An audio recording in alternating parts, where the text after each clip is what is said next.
a stretch pass off the boards and out to center. And it's intercepted.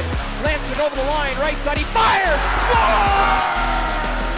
First career Western Hockey League goal for Zach Lansard. Grab that puck!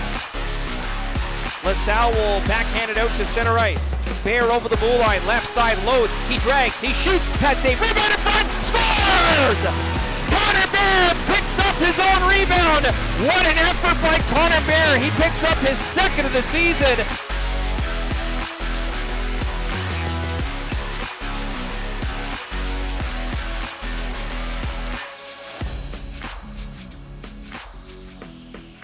Welcome to Pat's Cast, the unofficial Regina Pats podcast. It's episode 181, October 28th. Chris here, Kevin there. How we do tonight, Kev? Not too bad. Can't really complain. Still nice outside. Yeah, it was not nice, a great weekend for the Pats, but yeah, it was a nice weekend weather-wise. Yes, a very nice weekend weather-wise to get some stuff done before we get the inevitable winter. Yeah, I'm still going to be doing stuff out there next weekend when it's whatever 0, 1. Oh, 2. me too. I'm so far behind with my stuff, but it is what it is. Yep. For sure. Procrastinators are us. But yeah, on the ice wasn't the greatest weekend. But yeah, I know. Before we get to that, I think we'll start with the news of the week. Kind of roster change. First, we were said, okay, well, let's keep an eye on the weekly report for Zach Moore. Well, he didn't make the weekly report. He didn't play Friday, but he did appear Saturday night. So in a limited role, but he did make it back. Yeah, so that was good to see there. But yeah, looking at the weekly report, all of a sudden you see Whitehead and Pescott all of a sudden out week to week. So week to week. Yeah. No, definitely not. 2 top 9/6 forwards out. Yeah, your key face-off guy, 20-year-old, and yeah, guy that just started turning it on and got his first 2 goals before he got hurt. I know, like that's kind of rough, unfortunately. But it is what it is. And then, then a couple days later, the big trade, Sam Maremba off to Spokane, back to the U.S. division. Yeah, was not expecting that move this early. I expected him to move him eventually as a 19. I expected him to be moved, but 10, 12 games into the season, I wasn't expecting it. Yeah. I guess if the price that they were offering was good enough for Miller, he wasn't going to say no to that, right? Definitely not. Yeah, being a 19, it's not surprising. But yeah, so, I mean, there's lots of comments online. You can see people are like, what's going on, right? But, I mean, you got back, a bunch of what you paid for him. So that's, not a bad thing. A smidge of what was paid for. Well, you got a second and fourth, and you gave up a first, a second, and a third. So you got a smidge back. You got half back ish. So ish, yeah. Yeah. So if Miller was happy with that return, then you can't complain about that. Right? Definitely not. No. It was kind of funny gives though. The kids ice time too. Yeah, exactly. Right. Give the young guys ice time. It was kind of funny because the release said, "Oh, we're getting healthy." And I was like, "Well, 2 guys just went on the injured list week to week, so that's not getting healthy, is it?" So then you see what happens Friday. They call up LaSalle, and they're still short of forward. Yeah. So it was, it's unfortunate, but it is what it is. But yes, these young guys are going to get healthy. Yeah, they had the full complement on Saturday with more returning. So that was good to see. But yeah, like you said, these young guys are going to get some more ice, and that's what you want to see because, there's lots of young guys that need more ice. That's what you do in a rebuild. You play the young guys. Yeah. That See way what you they'll got, gel. let them grow, and you can adjust from there. For sure. But yeah, so, what else was there this week? Anything else? think that was it roster-wise. with rosters. Yeah. That was, quite a bit of change, but I don't know. I wonder how long Lascelles going to stay. Yeah, he was wearing a full bubble, so I'm assuming he's classified as an AP still. Yeah. I guess we'll see what happens this week. Wednesday night, obviously, is the weekday game against PA coming up, but yeah. I guess with that, we'll jump into that Calgary game on Friday. No attendance listed on the score sheet, it seems. It's kind of odd. Very. But yeah, even though being short, being young, it wasn't a bad game at all. Definitely not. No, it was two teams that are pretty much on equal footing. Yeah. It seemed like both teams could play against each other. I thought it was a pretty good game. Yeah, I missed the first 7 minutes where there was no stoppage. It just was going and going and going. Yeah, there was 8 face-offs in the first period. I listened to that whole 7-minute stretch in the car on the way to the rink. I was like, man, I'm going to miss the whole period at this pace. But whatever it was. But yeah, it was an entertaining game. Pats kind of had some good scoring opportunities, maybe not a whole ton. I think Calgary had, the more of quantity wise. Pine paid real well again. Yes, he did. He had there's 3 or 4 real good saves that he made. So, and then I think you brought it up. The difference in this game was the power plays. Yeah, 5-1. Yep. And both Calgary goals, save for the empty netter, of course, were on the power play. Yep. So that was. It's hard to get any kind of traction if you're not getting any power plays. Yeah. Not saying that they deserve power plays or not. Think, it's just the power plays were kind of lopsided. Any, bad calls either way, for Calgary or not getting a Regina call, right? But yeah, exactly. Yeah, I don't think it was bad reffing or anything at all. No, it was just weird to see the discrepancy in penalties, but it is what it is. No. Can't blame them. Can't blame that. It was a 2-1 game until the empty netter. So yeah, no, it's not like it was out of hand early or whatever, but yeah. Calgary, young goalie, got the win again. Eric 2.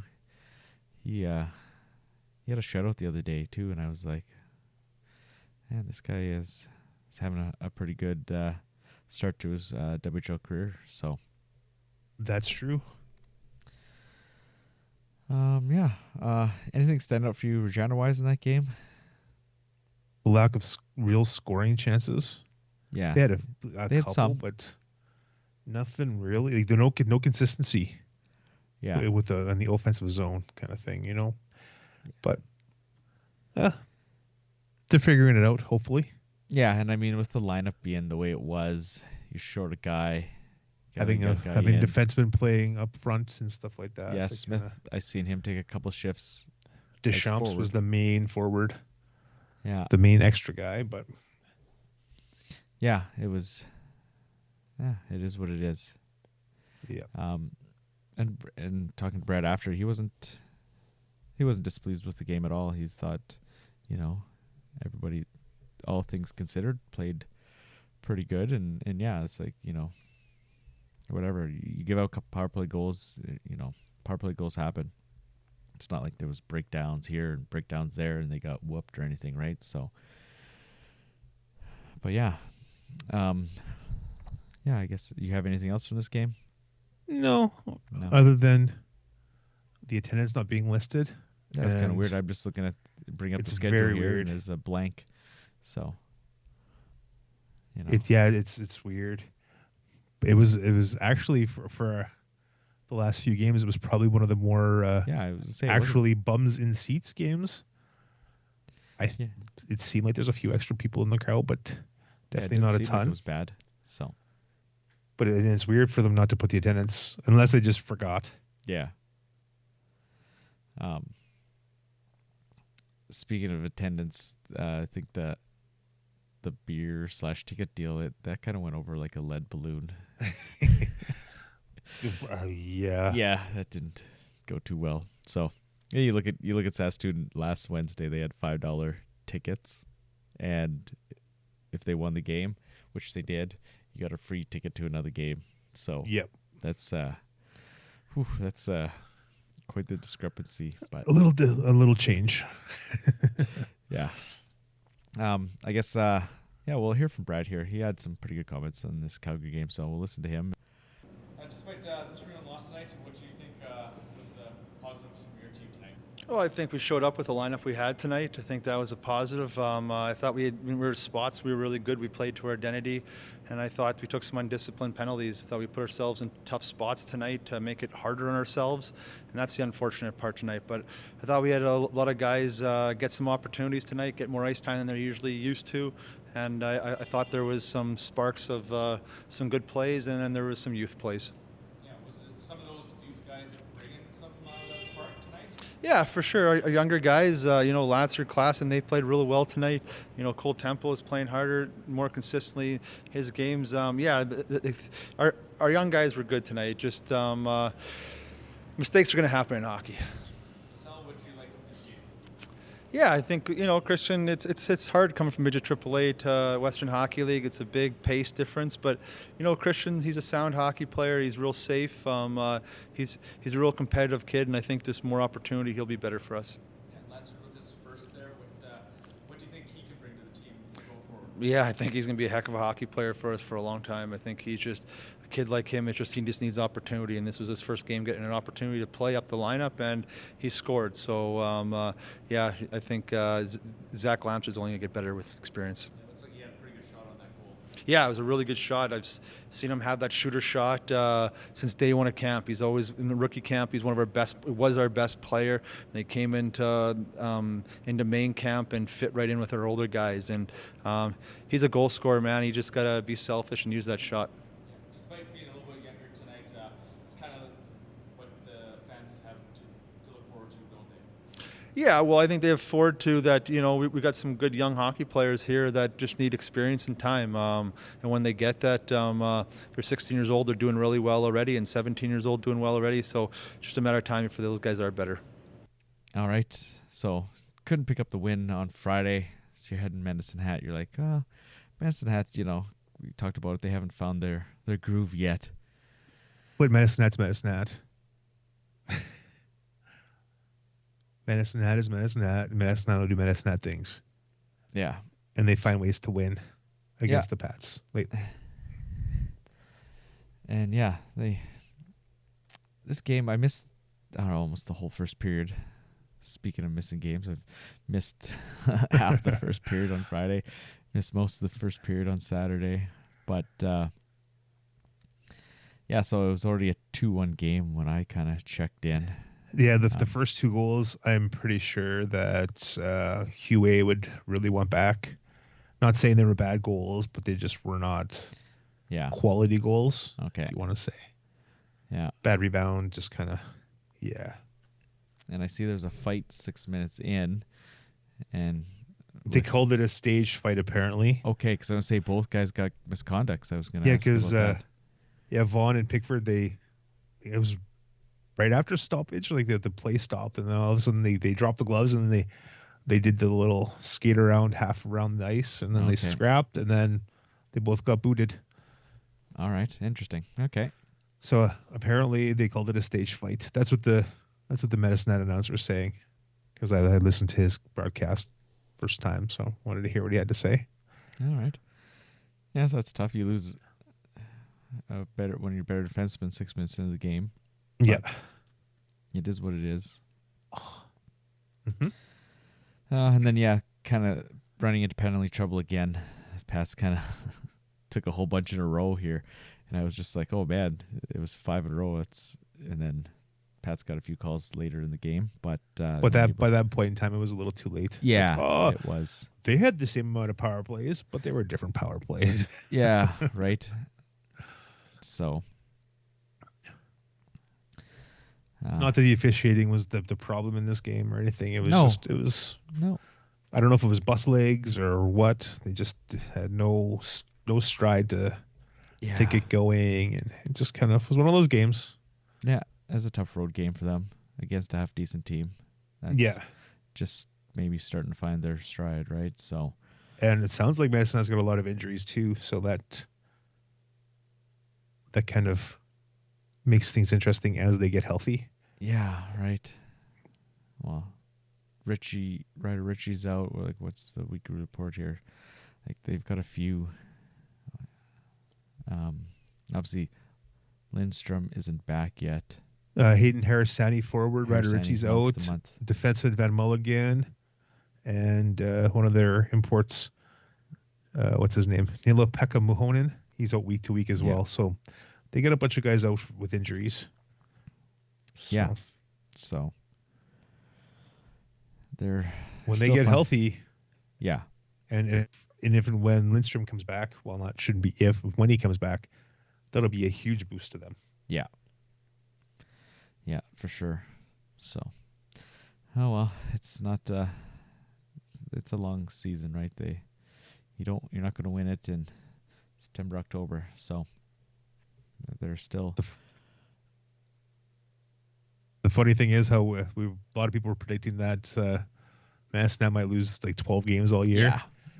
They probably will lose a few more than 12, but they're going to be good. They've made some moves. Yeah. They're going to turn it around, and they're going to start steamrolling some teams here pretty soon. They're 7-6 right now, so yeah. Well, so technically they could only maybe lose 12 total. Yeah. Because they'd have to go on a run, but yeah, and they've made some moves today. They shipped off Ethan McCallum to Saskatoon. We kind of talked about that, and it was kind of odd that Saskatoon's picking up another 18-year-old netminder. Yeah, got Evan Gardner is an 18-year-old, and who's their and they got a 19, but Gardner's their guy, so it's kind of odd. So I don't know. Yeah, it was kind of unexpected. Maybe they're going to move Gardner. You pick up McCallum for a fourth and a conditional fourth, get him on kind of the cheap, and maybe, because Saskatoon is probably going to have to make some moves to recoup some of these picks that they gave up last year. They got but they trade picks. I know, right? So are they going to try? They think they can get a haul for Gardner, maybe? Like, so yeah, it's interesting. I gotta see how it shakes out here. Well, when they decide, they're what 10-2 right now. When they decide to trade Molendijk, they'll recoup a lot of their picks right there. Yeah, Molendijk, Gardner. I don't know. Yeah, maybe they'll hang on to Gardner. He's only 18. Maybe they're just trying to figure out what they're going to do with the rotation. I'm not sure. Yeah. But Medicine Hat is interesting. Their three goalies they had last year at the deadline, or just before the deadline, are all gone. Yeah. They traded their 19 last year to Moose Jaw, and they traded McCallum to Saskatoon, and Zahara went to Wenatchee. So yeah, so a whole overhaul in the net. They retooled the whole net. So yeah, I don't know who their backup is now, but Mass-Nat? Yeah. Jordan Switzer. Okay. Yeah, right. The guy that played Saturday. Yeah. He played against Pats. So McCallum didn't even play Saturday. No. Because Manigan was the backup. Manigan, like he's your guy, right? Like yeah. Oh yeah. You're not gonna bring in a 20 and have him sit on the bench. No, he's and obviously he's a good goaltender, so he's got to carry the load for Medicine Hat. So yeah, for sure. But yeah, so yeah, there's lots of things happening lately here. Yes, lots of things. It's good. I like it. Stuff to talk about, right? And for this upcoming week, there's a player returning on Wednesday potentially. Yeah, I was told. we might see a new lineup in the face, new face in the lineup here that hasn't been in a while. So there's some things looking up. Like Miller hopefully. said, we're getting healthy. So despite more guys going on the injured list. Yeah. So, but yeah, Speaking of upcoming, like I said, Wednesday, PA. They're kind of middling along. We kind of thought that they were going to be a little better than 3-7-2. A lot of people expected them to be one of the teams to run away with the Eastern Division, but I don't know if I didn't think they were going to run away. Well, maybe not run away, but yeah, they were be at the top of the. Yeah, them and division. Brandon, they were kind of Them and expected Brandon, to be yeah. the top two. Brandon's up there, but PA is not. No. And so not many people saw Saskatoon being 10-2. I don't think. I don't even think they did. I mean, they're second best in the league, which is quite surprising. Yes. But yeah, so PA kind of, after having an 0 for this weekend, PA's kind of not a must win, but really nice to see a win. Yes, kind of I wouldn't call it a key game, but maybe kind of a key game to see, well, the direction the Pats are going to go in. They're in a rebuild, so I don't think it really matters how much they win. They're going to have to move guys. Yeah, but you want to pick up some wins. As many as you can. All right, because Friday you got Medicine Hat coming, and you're off to Swift Current on Saturday night. So a couple tougher games. Yep. There. Actually, all three will probably be tough because PA is going to be hungry for wins too. So that's true. So yeah, like we said last week, if we get 2 points, great. Anything more than 2 would be awesome, and obviously none. So here you're looking. Be nice to get 3 points this weekend. Yeah, it would be awesome to get 3. Yeah, 4 would be awesome too. Yeah, 2 wins. Go 500 this week would be great. Even for confidence for the players, confidence for the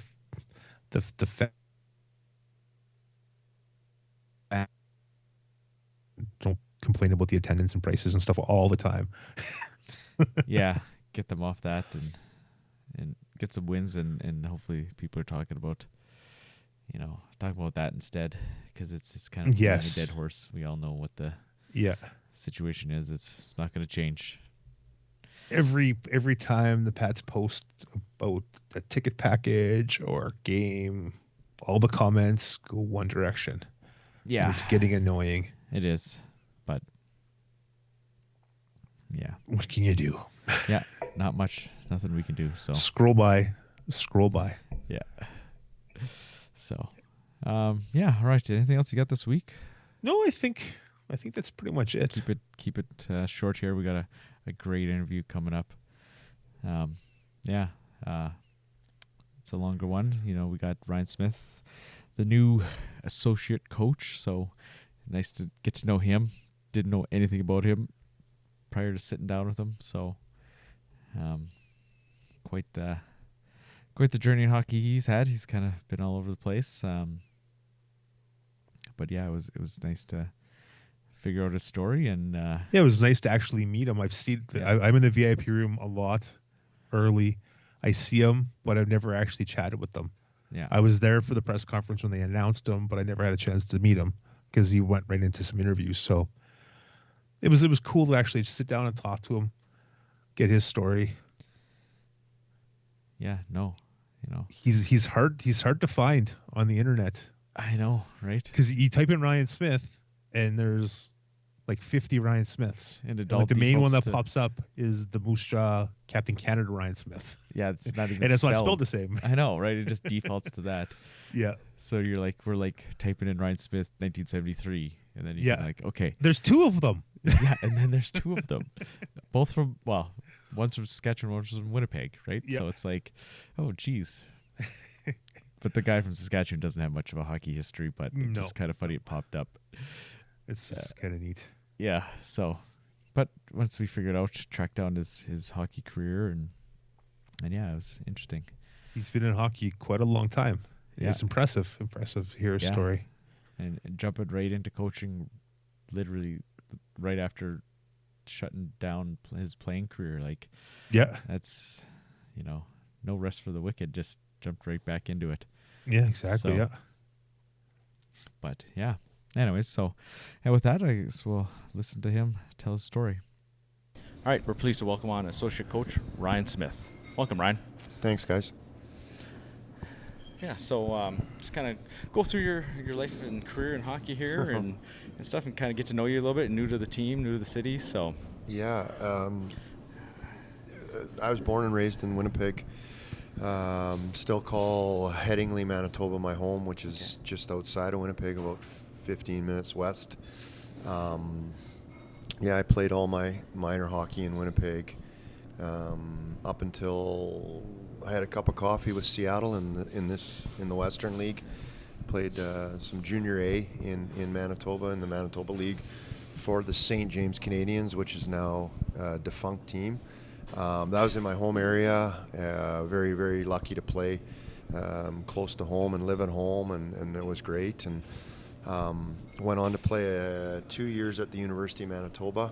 Again, living at home, it was really. It's a lot of people probably think that's crazy to stay at home, but it was great. I had a really, really good experience playing there, and from there I spent 11 years overseas. First year in the UK, and then 10 years in Germany. And I can't say enough. I guess the best way to put it, guys, I've already had my dream job. I was able to play hockey for a living, and enjoyed every moment. Miss it. I miss playing, and I figure what we're doing here as coaches is the next best thing. And that was the transition into coaching, starting in Junior A, again back into the Manitoba League that I had been a player in, and then moving on into this Western League, and now it's I'm entering my 10th season in this league, and I'm proud to be part of the league and honored to be part of the Regina Pats. Yeah. So, talking about going back to the coaching decision, like you didn't take any time off. You went right from playing right into coaching. Was that kind of just an opportunity presented itself, or is that what you wanted to do, or?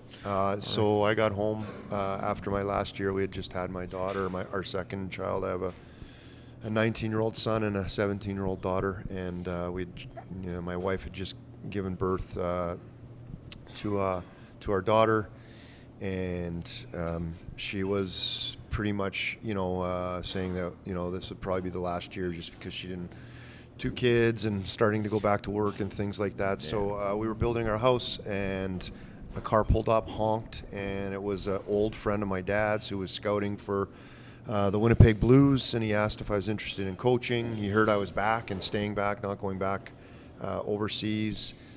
I thought, it sounded like a good opportunity to get in as an assistant coach, and by Thanksgiving I was the head coach and GM, and it's kind of the way it went. And I spent a year there, and then was hired by Ken Petrasch, who I knew from Germany in Selkirk. Spent 5 years there, and it was that was where I cut my teeth. I really enjoyed my time in Selkirk, and it's a great organization, and actually one of my former players is now the head coach and GM there. So it wasn't like a plan, I guess. I think, like any athlete or any person that does something for an extended period of time, you kind of have, like for me, I knew I wanted to stay in the game. I wanted to still play at that point. I felt pretty good, and I mean, I was 35 or 36 at the time. It wasn't, too crazy to think of, but as a young family, and they had sacrificed a lot. My wife had sacrificed a ton for me to do what I did. So, it was time to come home, and like I said, it just was a kind of a fluke interaction on the street, and that's kind of how it started from there. So let's rewind way, way back. Sure. Do you have any siblings, or? Yeah, I have a sister that's she's a school teacher in Winnipeg. She's 3 years younger than me. And she lives in Oak Bluff, which is just outside of Winnipeg as well, and she's been a teacher for a number of years, and yeah. Was she into sports? She never played hockey. She played ringette, baseball. Yeah, she played. Never anything too high level, but yeah, she played sports all the way up through high school and that. So when did you start playing hockey? I started when I was 5. Like most people, I started when I was 5. At the outdoor rinks in the local community center, and playing with my buddies from school. And, I think I look back, and my mom was great. She made scrapbooks back in the day, and we were looking through them the other day, and my first year was one goal. One goal. I think it might have even been in practice, but those were like those memories, and I still have some buddies that I see all the time when I'm home in the summers. And it was in Crestview. It was a small area in Winnipeg that we had. We just had a little team that we played just like everybody starts, with I think it's called Timbits now, and that's where it started for me. Were there any other sports you were interested in, or got? I love baseball. We were Yeah. just watching the World Series. It was a thrilling game one. I love baseball. I played it all my life, all the way up through junior.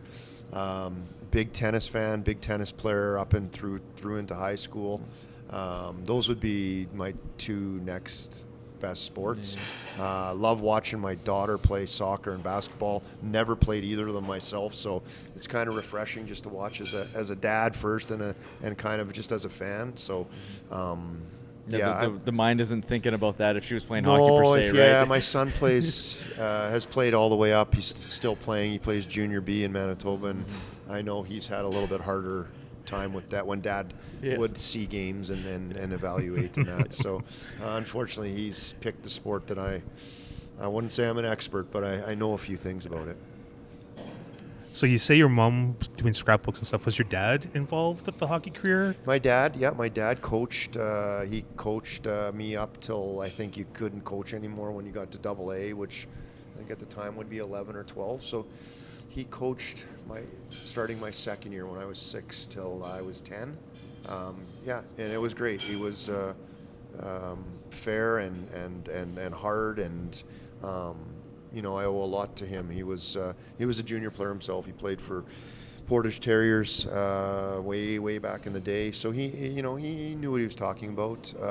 But to him, it was all about effort and execution. And we kind of, back then we didn't have video or anything like that. So it was, you listen to your coaches, and my dad was the coach, and at the rink he was the coach, and after the practices or games he was dad, and and he had advice, and then some of it was, stern and hard, but it was never, to make me feel bad. It was just to try and get me to be a better player and better teammate.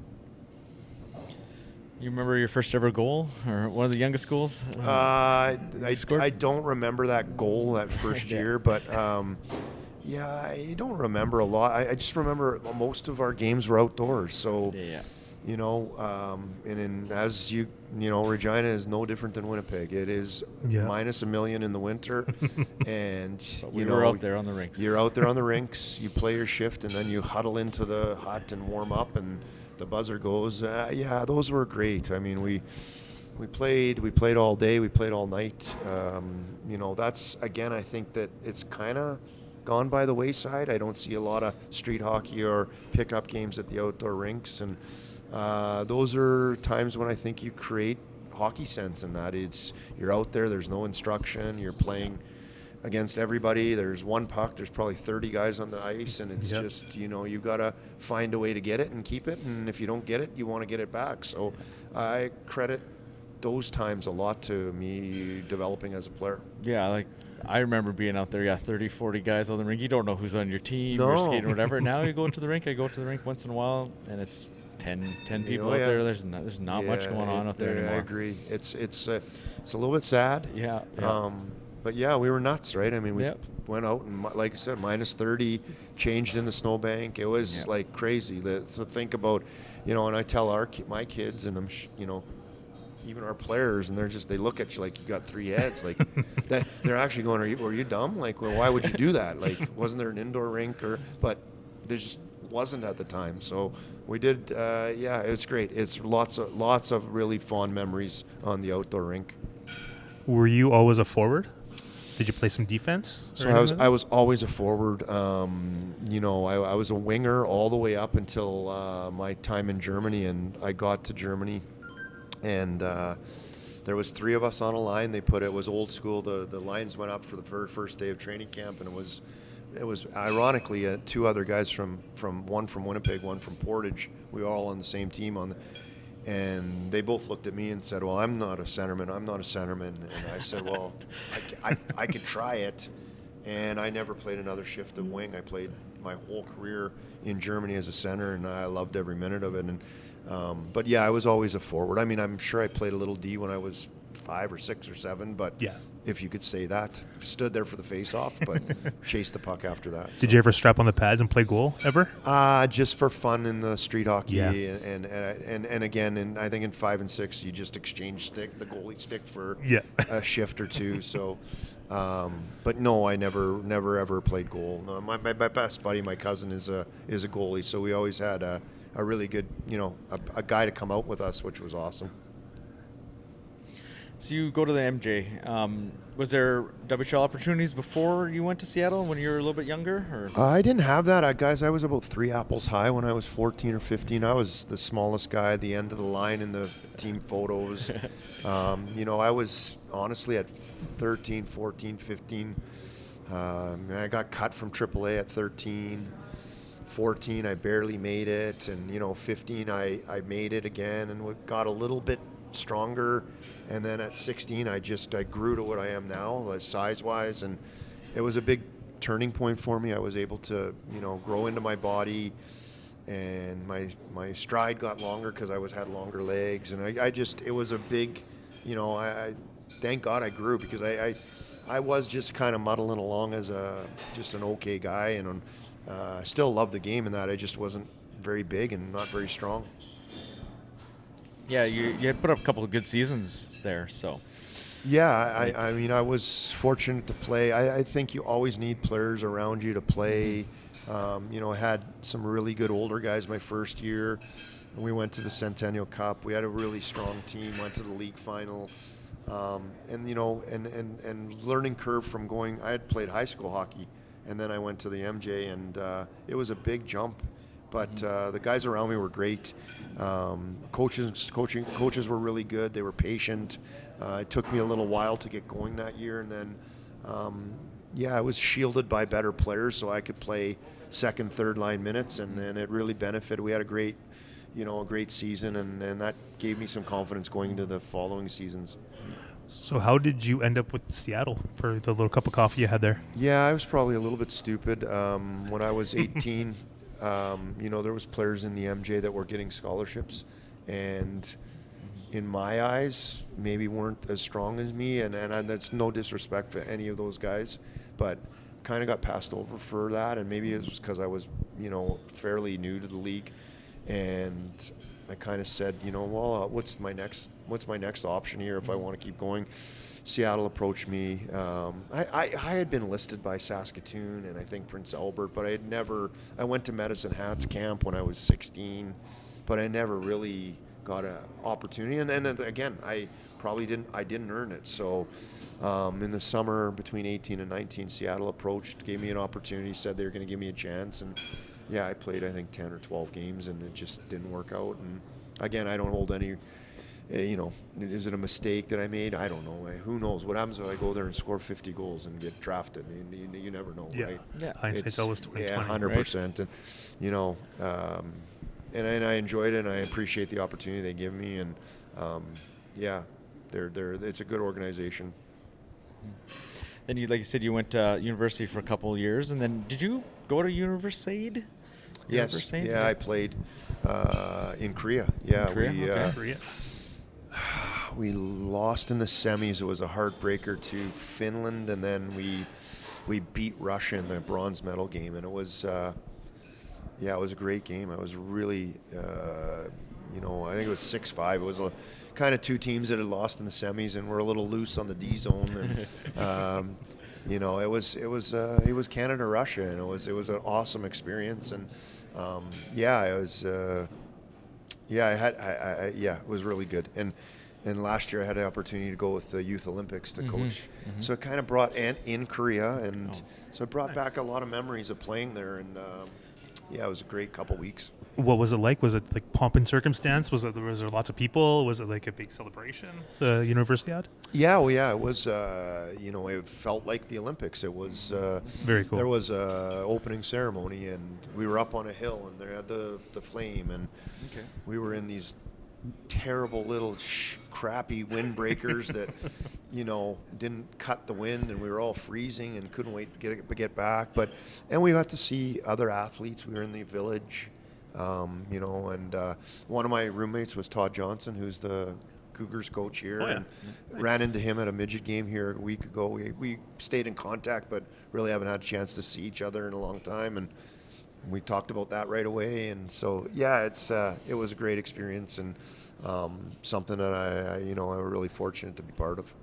Yeah, Tristan was there as well, so it was kind of like He was in Russia for in his. Russia, Yeah. But it's not a very, I don't know, popular, not many Canadians. It's not publicized that Yeah, it's much. not prominent at all. No. Don't know too much about it, and then here we No, go. you know what? You know what? To build off that comment, I honestly think CIS hockey is the best kept secret. It's a lot of WHL graduates, some guys coming back from pro, the top tier 2 players. Most of the guys are driven towards school, so they're pretty focused guys. The hockey is hard. You only play 25, 28 games, whatever. Yeah. So every game is important. And I had not a hesitation playing there, but I didn't know what to expect. And once I got into it, I was like, holy, this is really good hockey. And you're talking about 20 to 25-year-old guys. Like it's starting to get into like men. the American League. Basically, Great league, great experience playing there. Yeah, no, I watched quite a bit of Cougars.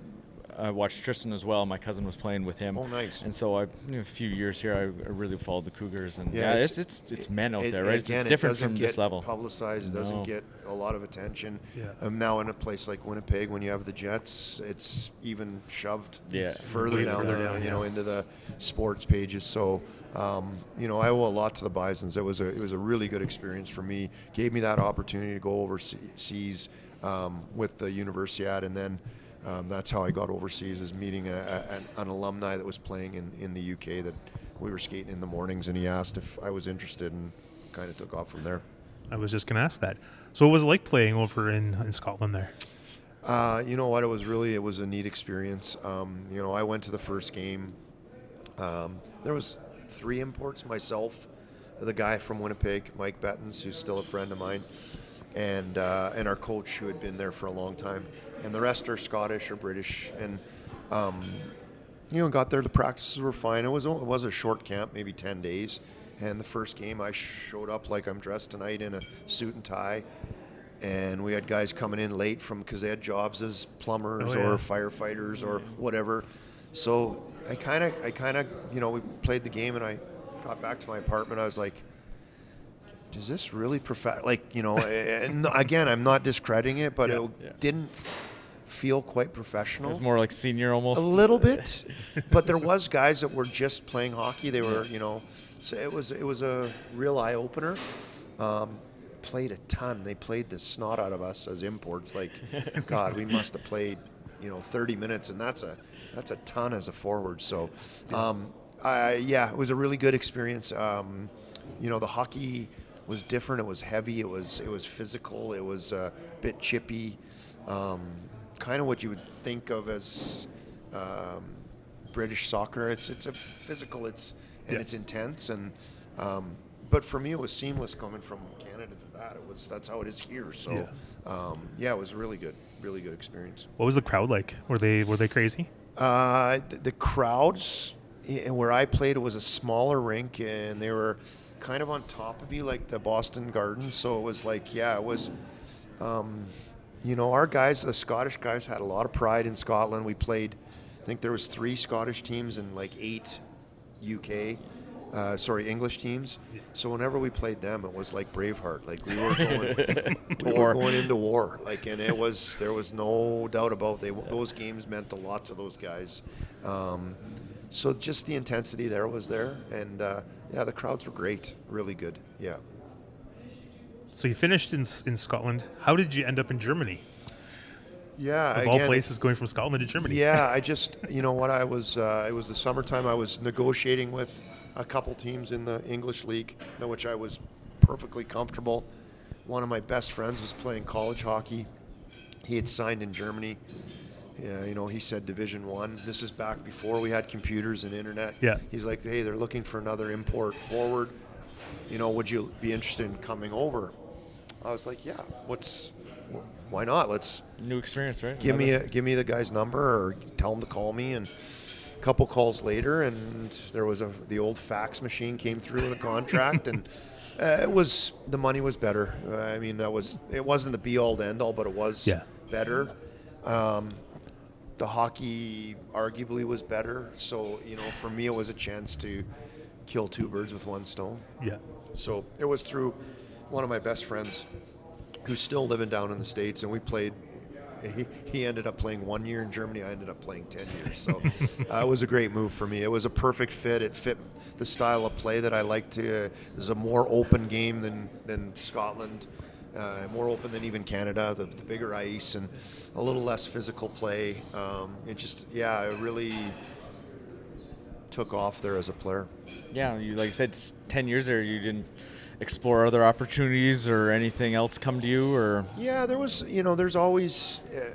You know, it's over there. You don't sign the big long tickets. It's usually year to year. And I think if you look at my history, it's like I played 3 years in one spot, which was awesome, and then for a number of years I just kind of went place to place. And then ended up in Rosenheim for my last couple of years, which was great.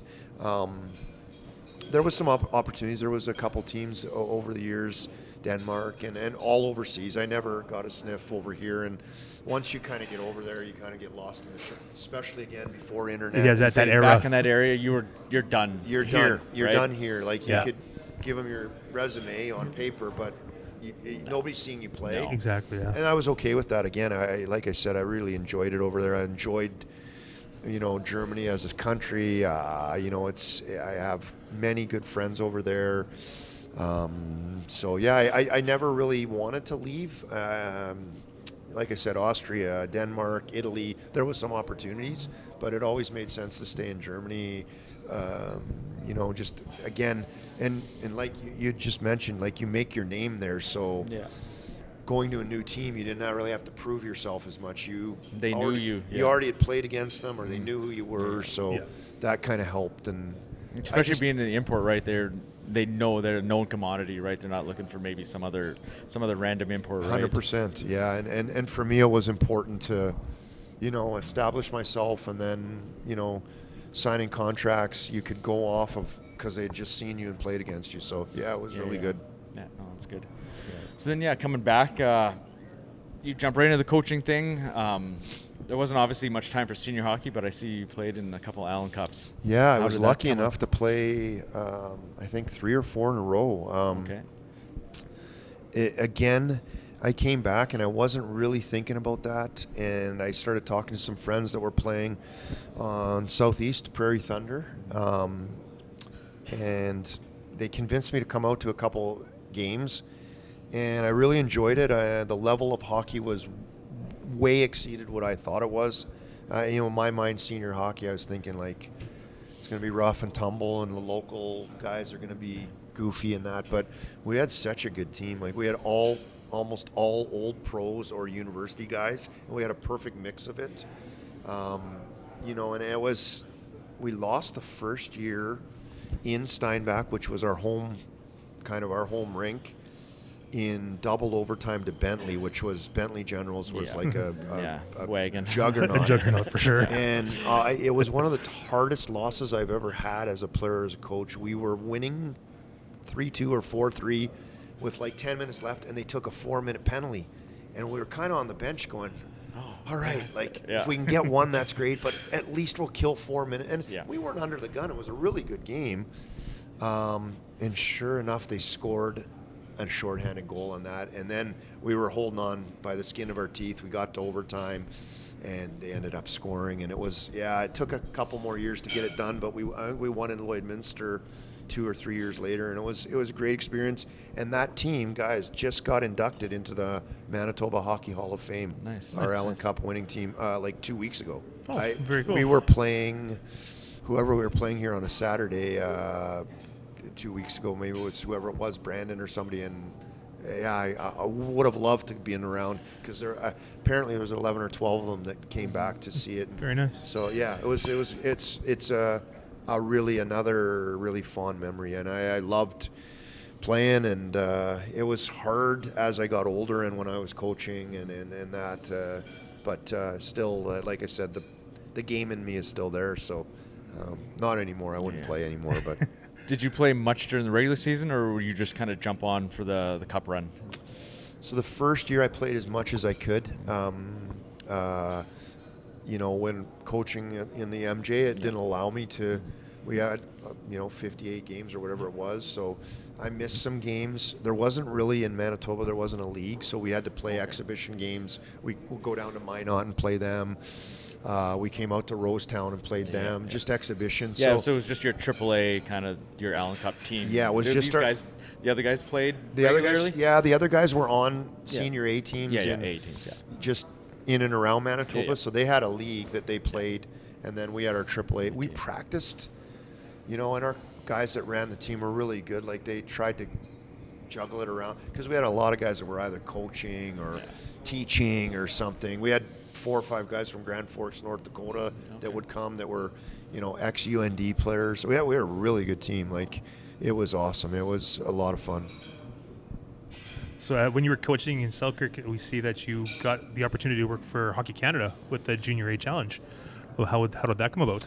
Yeah, it's, I put my hat in the ring through a resume at Hockey Canada, and it kind of started a really good relationship. I've been lucky enough to be asked a few times now, but yeah, it was great. We were in Yarmouth, Nova Scotia.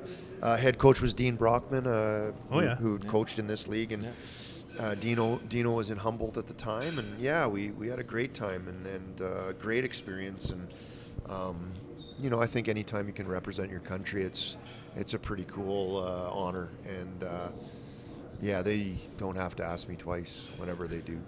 Yeah, no, when it's Hockey Canada, for sure. Exactly. So that kind of, not to jump ahead, but that kind of started your relationship with Alan Miller, I assume, right? Through Hockey Canada, and that kind of brings you to Regina almost, right? Yeah, I think Alan and our relationship was created in our battles in the Swift Current Moose Jaw days. Okay. Back in the late teens. That was, and let's not discredit the Pats. It was it was a three-headed horse that was unbelievable hockey. It's maybe, and again, I don't want to discredit any teams I've been on, but those games with Swift Current, Moose Jaw, Regina, Swift Current, as good a hockey as I've been involved with. They were great games. They were great games.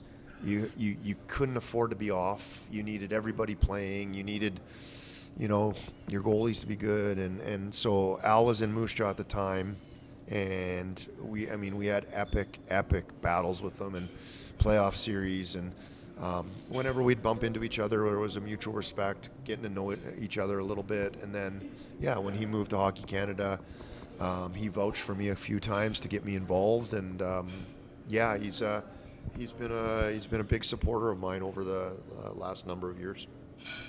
So just backing up just a little bit. Sure. We see you were a head coach and GM of the Humboldt Broncos. Did the relationship with Dean Brockman 100%. 100%. Yeah. Dean and I got to know each other in the World Junior A Challenge. Dean was asked to coach the Blades, I think assistant coach at the time to Bob Woods. And Dean phoned me and said, listen, there's going to be an opening here. I've been here for 100 years. I really want to give it to somebody that I trust, and I liked how we worked together. Would you be interested? It wasn't given to me.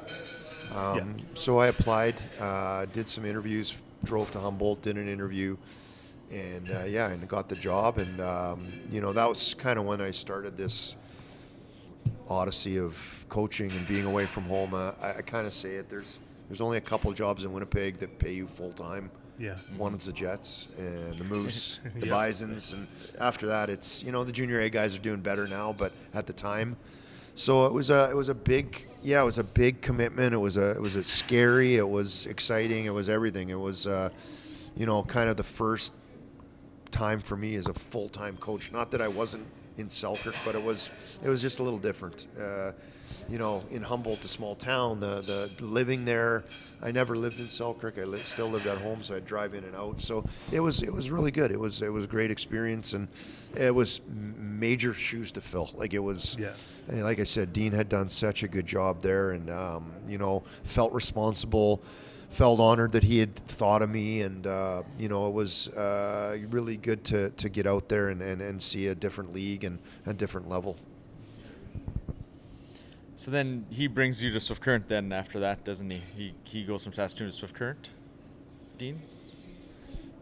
No, Dean was in Saskatoon. He stayed in Saskatoon? Okay. Yeah. No, I went to Swift Current. You went he to Swift came Current to also. Swift Current after I was there. After, okay. Yeah. Okay.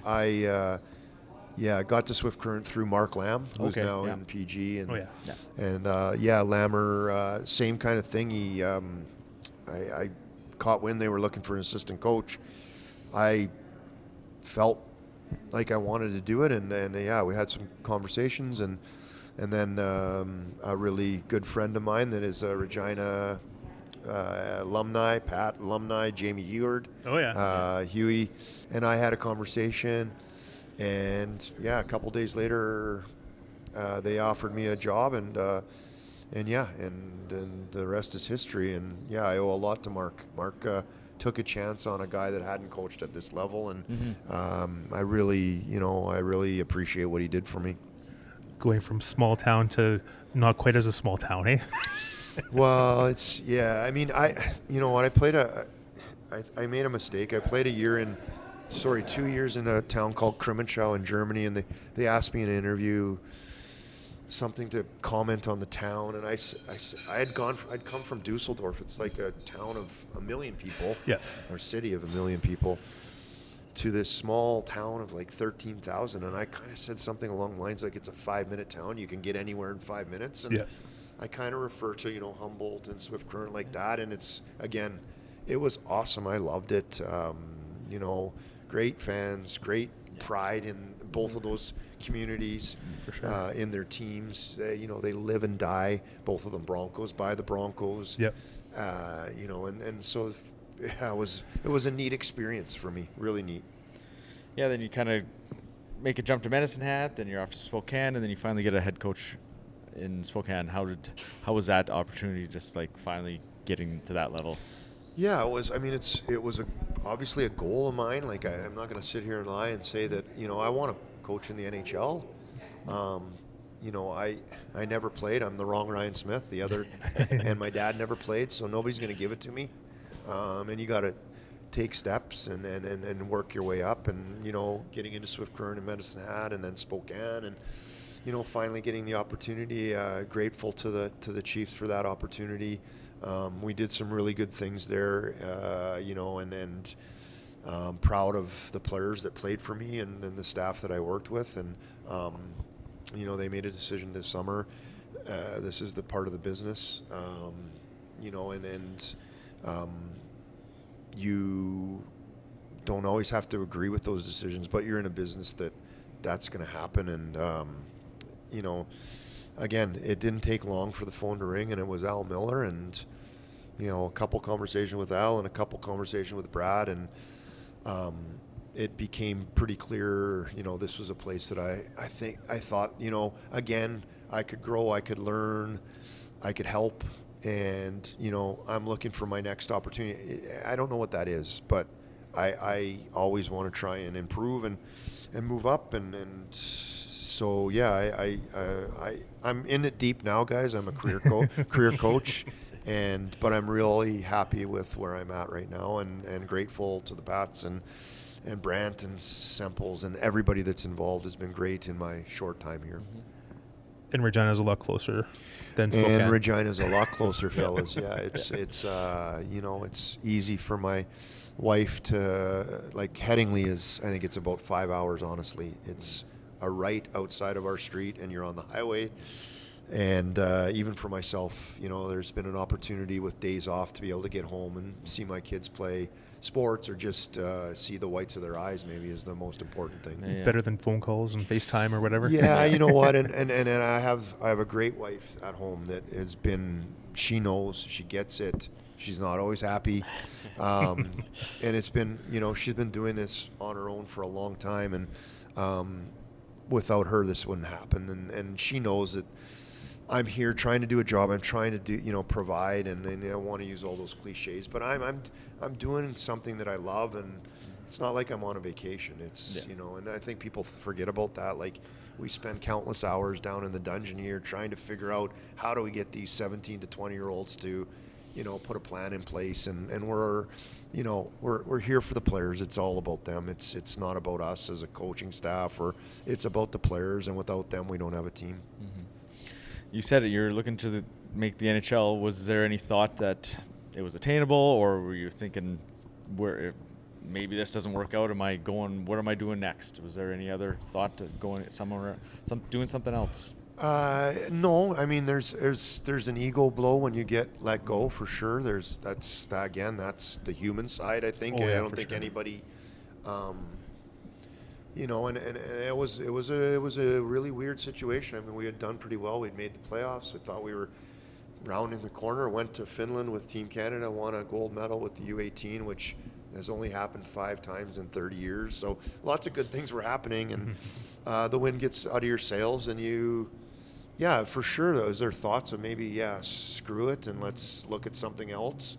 But like I said, I mean, I'm dating myself a little bit here, but at 51, and, you know, like, do I go back to school? Do I, you know, do I go and apply at Scotiabank? Like, you know, what do I do? What do I know? Yeah. I know hockey, and I know players, and I know what it was like to be a player, and I know what it's like to be a coach, and I know what it's like to win a championship. I know what it's like to be one of the last. So my experiences kind of reset me and said, well, you got to find the next opportunity. And hey, guys, it was a busy summer. I mean, Al called, but I was on the phone too. I talked to a number of teams at this level, at the pro level. You know, I took it as a challenge to say, like, you know what, I am good enough to coach. I think that I'll rebound here and I'll come back better, and that's the plan, and this is the spot to do it. All right, I think we'll kind of wrap it up for just some quick ones. Sure. We've been going for a while, so sure, no problem. Nothing wrong with that. Back in the day, what was your favorite bus activity? Geez, once I got to Germany, there was some long trips, especially when I played in Bremerhaven, which is right at the top, and we would play Munich, which is right at the bottom. And that was like 7-8 hour trips. We would play lots of cards. Lots for money. Pre-YouTube days. Yeah, there Free was Netflix and stuff. Oh God, guys, I'd get satellite dish hanging out my balcony and be yelling at my friend, "Is it on?" And it was hard. Yeah, this is. I think it's much easier for the guys that are going overseas now. I love playing cards. I think with that, it just created interaction. Yeah, for sure.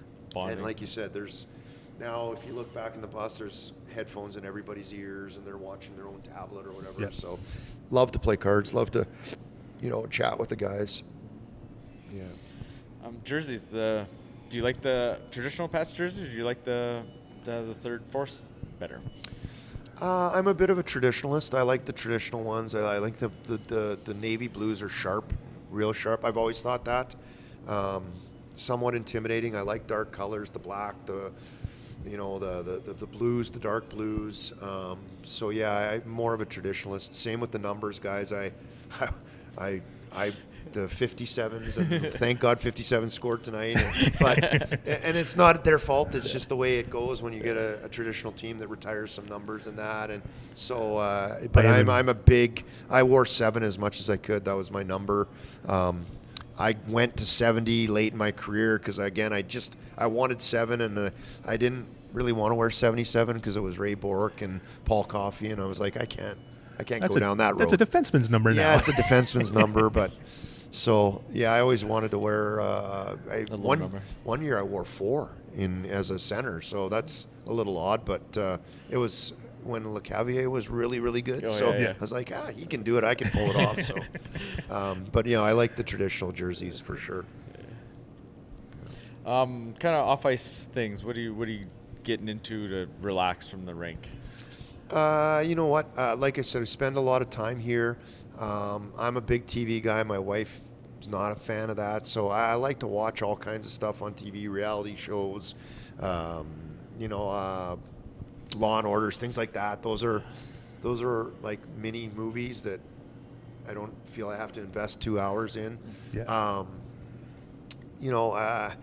Again, I'm dating myself, but just even after supper, going on walks, things to take you away from the everyday grind of the hockey and that. And I know you guys know this, but our chances to go for walks and that are going to come to an end here pretty quick. Yeah. Or you're going to have to bundle Exactly. up.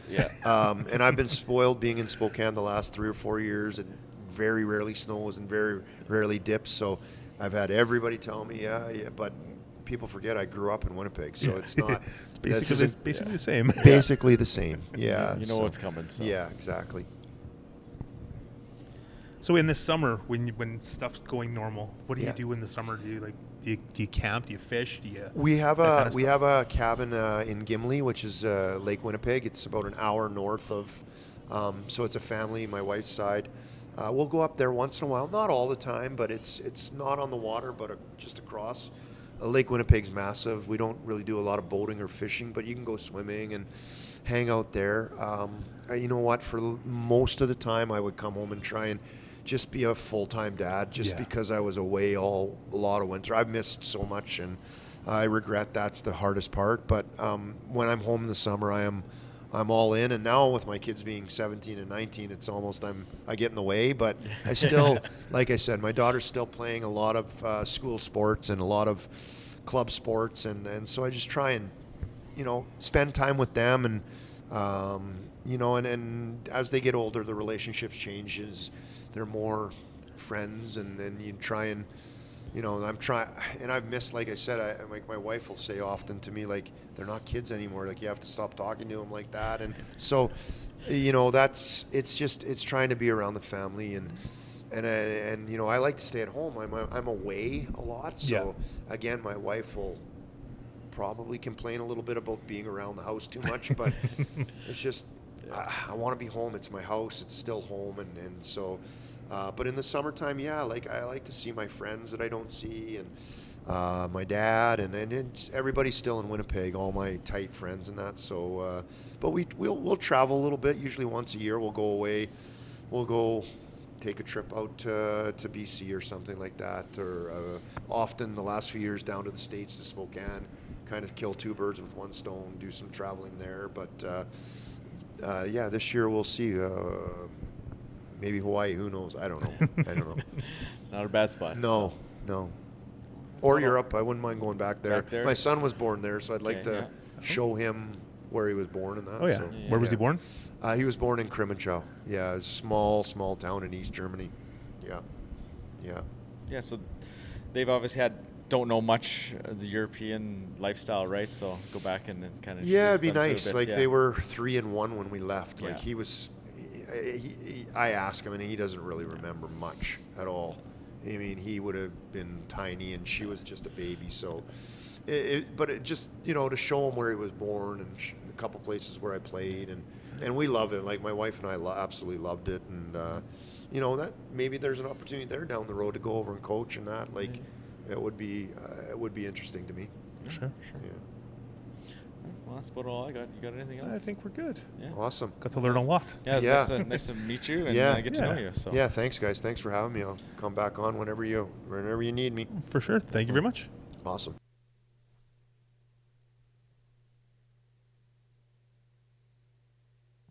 All right. Yeah, that was a good interview for not really knowing the guy, not really knowing him at all or meeting him, like you said before. So it went well, I thought. Yeah, it was nice to chat with him, hear everything in his own words, not just reading about it somewhere on a newspaper. Or Haven't even read much about him at all, really. not really, no, just other than the releases from him going from Hockey Canada and stuff like that Yeah, to different like, I don't teams. think And I seen any like local, kind of profile on him or anything after he got hired. I didn't look for any either, but I don't think there's been too much. no. Well, I mean, there hasn't been any media at the games this year. That's true. I mean, literally only Daryl Davis has been there for about half the games. That's it. So, Yeah, um, yeah, that's it is what it is. Yeah, It's not like they don't try to get the media out, but the media doesn't want to come for whatever reason. yeah. Obviously, they've got better things to do, I guess, or nothing to do. Other priorities. Yeah. So We won't get into that right now. No. Maybe one day I'll vent. we vented on that before. Maybe one day I'll vent even more.